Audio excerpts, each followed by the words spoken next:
Good afternoon, I'm Lynn Butler and this is Black Country News at 1 o'clock. Here are today's headlines. Hundreds gather in Wolverhampton city centre to mark Holocaust Memorial Day. The number of rough sleepers in Wolverhampton has more than halved. The city is gearing up for its third annual Literature Festival. And weather warnings remain in place across the region as temperatures continue to fall. Crowds gathered in St Peter's Square, Wolverhampton earlier to pay tribute to the millions who lost their lives in Nazi death camps during the Second World War. I attended this morning's event. 74 years and over 1,000 miles separate Wolverhampton and the liberation of Auschwitz-Birkenau, the largest of the Nazis' wartime death camps.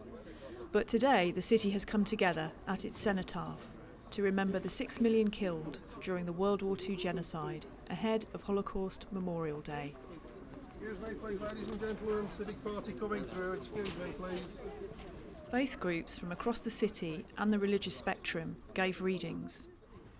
We must make sure that the future generations understand the causes of the Holocaust and reflect upon its consequences.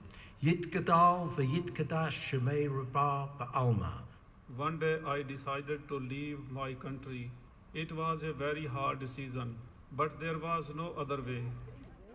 Doreen Brandis is Jewish. She said she felt very lucky to be able to attend the service. Because if the Germans had got here, I wouldn't be talking to you now. And that's the way I look at it. Why is it so important for you to be here today?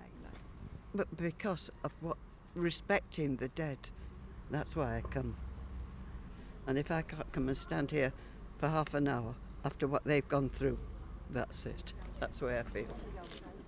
Rough sleeping in Wolverhampton is down, bucking a national trend, a new City Council report has revealed. An initiative which sees charities, housing groups and the council share information and give targeted support to individual rough sleepers has seen the figures halve from around 30 to 15.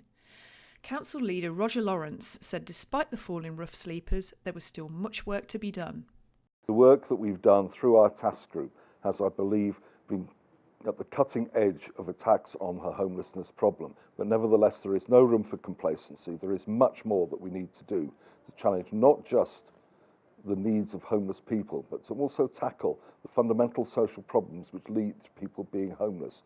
Organisers of the third annual Wolverhampton Literature Festival are hoping to top the success of last year's event. The citywide festival runs from Friday, February the 1st until Sunday, February the 3rd. Phil Turner from Wolverhampton Civic Halls is the programmer for this year's events. The festival, particularly the headline side of it, it's programmed by myself, who's more of a sort of music and comedy booker. So that's why we've got things like Stuart Lee on the bill and Richard Herring and John Cooper Clarke. But also there's lots of free stuff and there is literally something for everyone really. And today's weather will see temperatures struggling to top freezing, with a yellow weather warning for ice in place between 6 this evening and 11 tomorrow morning. That's your 1 o'clock news. I'm Lynn Butler and I'll be back at 4 p.m. with your drive time roundup.